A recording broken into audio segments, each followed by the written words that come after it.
Hello, good evening. Thanks first of all for having me here tonight.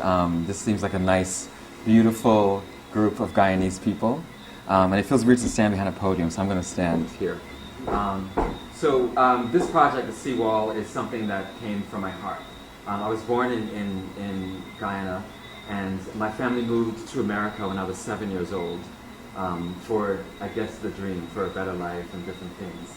And I was schooled in America and didn't get a chance to come back to Guyana until 2009, 20-something plus years later, to make this film. And I'm not going to say too much about it. I just want you to watch it. It's a short film, but it really came out of a real place. Growing up in America, there is a large Guyanese community, as we all know, and my family always raised us to be proud to be Guyanese. And we all know there are more Guyanese living outside of the country of Guyana than actually in Guyana, right? Correct. The population is of, what is it, under 800,000, and there are like a lot more living in Toronto, London, and New York.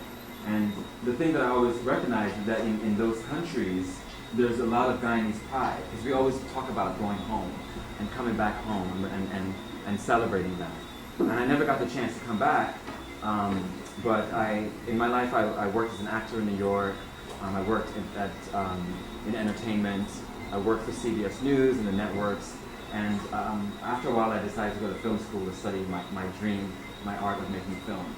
And I spent 3 years at one of the top schools in America, CalArts, California Institute of the Arts. It's #1 school for animation and the top school for film directors. They select 9 people a year for the program. And I was fortunate enough to be in this school that's owned by the Disney family. So when it became time to release this on the final project, I wanted to do something that was close to my heart.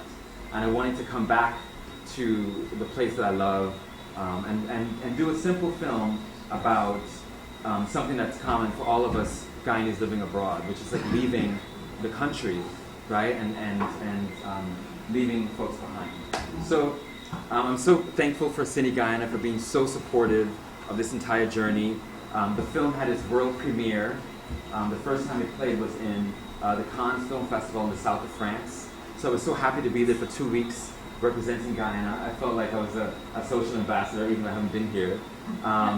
And the number one thing that I found myself, you heard that before, right? So the number one thing that I found myself doing was explaining to people that Guyana is not Ghana. Guyana is not, it's Guyana, and it's in South America, and you speak English, and it's the only English-speaking country in South America. And I had to smooth over the conversations about Jim Jones, because people would always say, oh, it was either Guyana or Jim Jones. So it was great to present the Seawall in France and to represent Guyana on a different space. And I'm hoping that you enjoy the film. It's made differently. It's sort of my training is from the School of French Cinema and French New Wave, and so I'm hoping you enjoy what you see.